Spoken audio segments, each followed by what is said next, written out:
ये है हमारे अमित भैया और ये राजिद भैया। और राजिद भैया आज सवेरे हमरे मेहरारू का भाभी कहनी, जबकि इनका देख के पता लगा सकते हो कि हमसे एक कत्ता बड़ा है। ये कह सकते है अमित, ये भाभी कह सकते कि हमसे छोट है, ये मेरे साथे पड़ी नहीं, ये हमारे साथे पड़ी नहीं, लेकिन ये हमसे बहुत बड़ा है क्योंकि हम इनके आगे छोड़ रहे हैं। तो ये हमरे मेहरारू भाभी कैसे कहें, एक का सब है, आप लोग जरूर बताओ। और कोई गरियाओ ना भाई, बता देते सीधी बात, अमित का भले ही गरिया जो और कोई नहीं गरिया।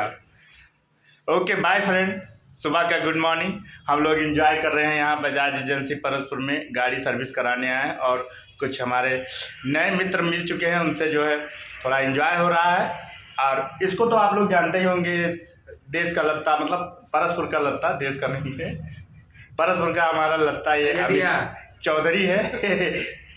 और बाद में ये झटिया उटिया वो बोलता रहता है, इसके बातों का कोई बुरा नहीं मानना, कभी कभी हंसता रहता है, ये अजीब भी अपनी दांत पे लगा रखता है कभी कभी, इसलिए आप लोग से निवेदन है कि इसको थोड़ा समझाओ बुझाओ। अब ये कुछ कहना चाहता है। हाँ भाई, क्या कहना चाहते हो आप हमारे चैनल पे? बहुत बढ़िया आते हैं।